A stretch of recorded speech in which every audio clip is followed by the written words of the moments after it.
질문 하나 드릴게요. 지금 내 자산에서 달러가 차지하는 비중이 얼마나 되시나요? 10%? 5%? 아니면 거의 없다? 대부분의 직장인은 본인이 꽤 안전하게 자산 관리를 하고 있다고 생각합니다. 아파트 한 채, 예적금, 국내 주식, 연금. 나름 분산이 잘 됐다고 느끼죠. 그런데 오늘 이 영상을 보고 나면 그 생각이 완전히 바뀌실 겁니다. 집 한 채를 보유한 순간 당신 자산의 90%는 이미 원화에 묶여 있습니다. 이건 투자 성향의 문제가 아닙니다. 우리 삶의 구조 자체가 원화로 설계되어 있기 때문이에요. 오늘 영상에서는 왜 원화올인이 가장 조용하지만 치명적인 리스크인지, 환율 맞추기가 왜 항상 실패로 끝나는지, 그리고 지금 당장 달러 자산을 만드는 가장 현실적인 방법까지 한 번에 정리해드립니다. 끝까지 보시면 오늘부터 실천할 수 있는 구체적인 행동 3가지를 가져가실 수 있어요. 먼저 냉정하게 숫자를 뜯어볼게요. 대한민국 직장인의 전형적인 자산 구성이 있습니다. 실거주 아파트 한 채가 전체 자산의 70에서 80%를 차지해요. 여기에 예적금, 청약저축, 국내 주식, 국내 상장 ETF, 국내 보험과 연금이 더해집니다. 결론을 내면 원화 자산 90%, 달러 자산 10% 미만이라는 극단적인 쏠림 현상이 생깁니다. 그런데 여기서 중요한 포인트가 있어요. 집값은 오르고 있으니 괜찮은 거 아니냐고 생각하실 수 있습니다. 맞아요. 집값은 원화 기준으로 올랐을 수 있어요. 근데 문제는 실질 구매력입니다. 예를 들어 볼게요. 2006년에 서울 아파트 5억을 샀다고 가정할게요. 지금 15억이 됐습니다. 3배가 올랐어요. 대단한 것 같죠? 그런데 같은 기간 원달러 환율은 950원에서 1,400원대로 올랐습니다. 달러 기준으로 환산하면 아파트 가치가 생각보다 훨씬 덜 오른 거예요.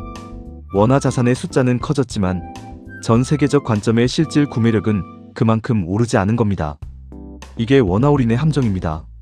소리 없이 천천히 실질 자산이 녹아내리는 구조예요. 원달러 환율 20년 차트를 보면 명확한 패턴이 보입니다. 단기적으로는 오르내림을 반복하지만 장기적으로는 우상향 추세입니다. 1990년대 후반 IMF 외환위기 때 2,000원까지 치솟았다가 내려왔고, 2008년 금융위기 때 1,500원을 넘겼다가 내려왔고, 코로나 이후 다시 1,400원대를 뚫었습니다. 여기서 중요한 사실이 있어요. 매번 위기가 오면 환율은 급등하고 그 이후 내려오긴 하지만 이전 저전보다는 높은 수준에서 안착합니다. 쉽게 말하면 계단식으로 올라가는 구조예요. 왜 그럴까요? 한국은 수출 중심 경제입니다. 원화가 강세면 수출 기업 경쟁력이 떨어지기 때문에 구조적으로 원화의 강세를 제한하는 힘이 항상 작동합니다. 게다가 미국의 기축 통화 지위는 당분간 흔들리지 않아요. 달러는 전 세계 외환 거래의 88%를 차지합니다. 결론은 단순합니다. 장기적으로 원화보다 달러가 강세일 가능성이 구조적으로 높습니다. 원화 자산만 갖고 있으면 이 구조적 불리함을 그대로 짊어지게 됩니다. 자, 그러면 달러 사야겠다 싶어서 타이밍을 재기 시작합니다. 이게 두 번째 함정입니다. 첫 번째 착각입니다. 환율이 좀 내려오면 살게요. 1,300원일 때 기다렸다가 1,350원이 됩니다. 더 올랐네. 좀 더 기다려야지. 1,400원이 됩니다. 너무 비싸다. 포기하자. 그리고 1년 뒤 1,450원이 됩니다. 이 패턴 익숙하지 않으신가요?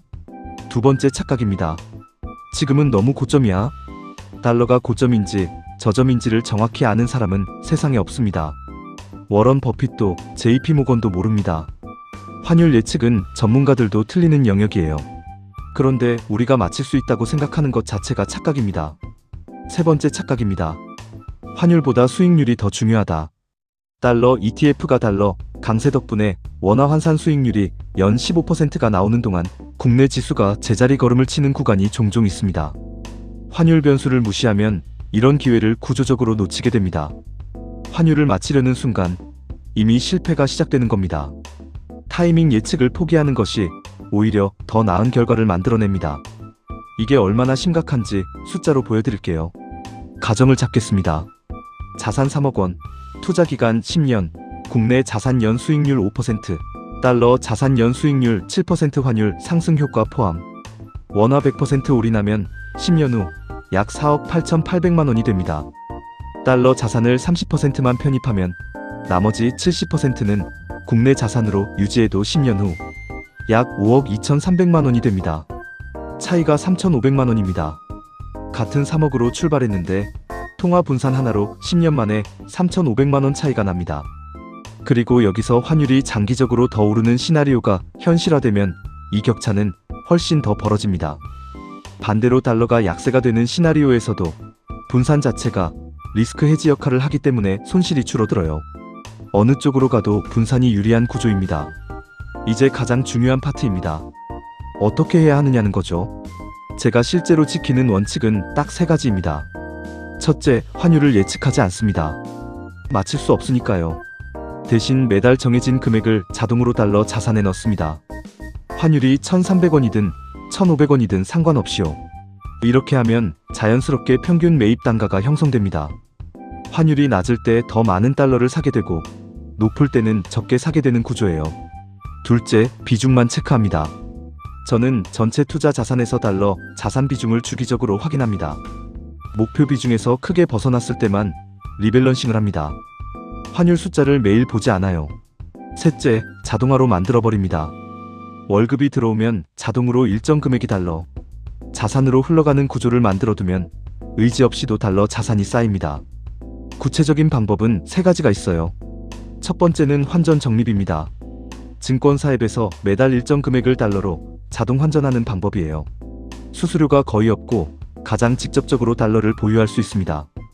다만 환전한 달러를 어떻게 운용하느냐는 별도로 고민해야 해요. 두 번째는 달러 ETF 매수입니다. 국내 증권사에서 원화로 살 수 있는 달러 ETF들이 있어요. 코덱스 미국 달러 선물 같은 상품이 대표적입니다. 원화로 사지만 달러 자산 효과를 얻을 수 있어서 가장 접근하기 쉬운 방법입니다. 세 번째는 미국 주식이나 미국 ETF 직접 투자입니다. QQQ, SPY, SCHD 같은 미국 상장 ETF를 사는 방법이에요. 달러로 보유하면서 미국 자산 수익률까지 함께 가져갈 수 있어서 장기적으로 가장 강력한 방법입니다. 해외 주식 계좌만 있으면 누구나 가능해요. 3가지 중 어떤 걸 선택하느냐는 본인 상황에 따라 다르지만 중요한 건 지금 당장 시작하는 겁니다. 완벽한 타이밍을 기다리다 또 1년이 지나가는 것보다 작은 금액이라도 지금 시작하는 게 훨씬 낫습니다. 오늘 영상 핵심을 정리할게요. 집 한 채를 보유한 순간 당신 자산의 90%는 이미 원화에 묶여 있습니다. 원화는 구조적으로 장기 약세 압력을 받습니다. 환율을 맞추려 하면 타이밍을 놓칩니다. 달러 자산은 예측이 아니라 자동화와 비중 관리로 쌓아야 합니다. 오늘부터 실천할 수 있는 행동 3가지입니다. 첫째, 내 자산에서 달러 비중이 얼마인지 지금 계산해 보세요. 둘째, 목표 달러 비중을 정하세요. 처음이라면 전체 투자 자산의 2030%를 목표로 잡는 게 현실적입니다. 셋째, 이번 달부터 매달 정해진 금액을 달러 자산에 자동 투자하는 구조를 만드세요. 이 3가지만 해도 원화 올인에서 벗어나는 첫걸음을 뗀 겁니다. 지금 내 달러 비중이 얼마인지 댓글에 남겨주세요.